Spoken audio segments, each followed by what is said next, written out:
I think you should teach children Islam early, but what you teach them in Islam is sensitive.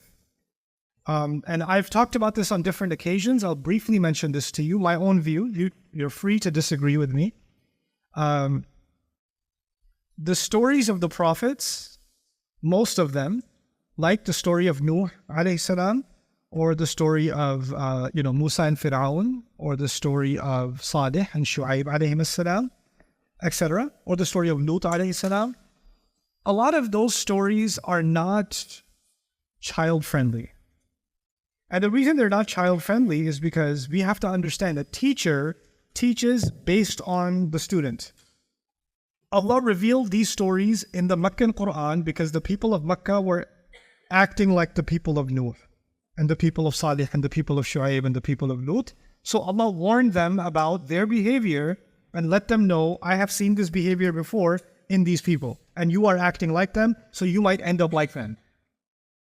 So those were the worst enemies of the Prophet that were being compared to previous worst enemies of prophets.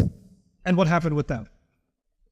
Our children are now being given these stories that are actually originally meant in that first context. So kids need something else. Kids need a message of how much Allah loves them, because He does. Kids need a message of the story of Adam alayhi salam. That's really important. That's probably the most important. If they know nothing else, they should just know the story of Adam alayhi salam.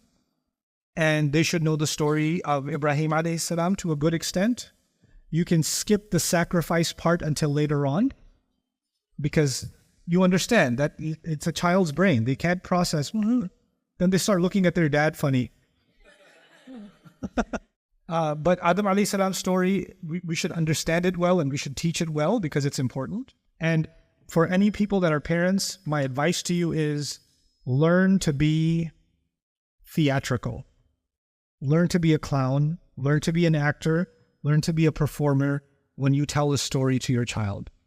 Don't tell a story in the most boring, uninteresting, once upon a time, there was a prophet. His name was Adam. Then he ate from the tree.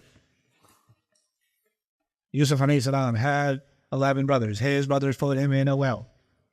The kid is listening going, put me in a well, please. Just...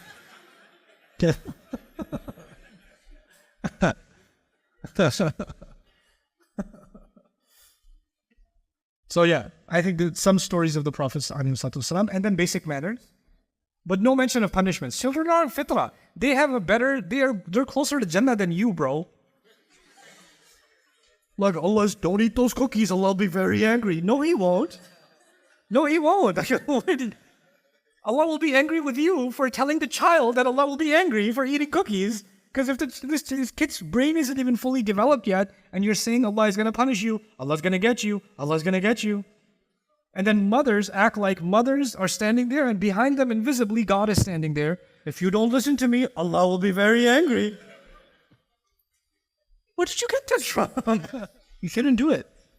And then some people do this so much, they get used to it, and women in their older age are telling their daughters, if you don't have my dua, Allah will never give you anything good in your life. I checked with Allah, He told me, yes.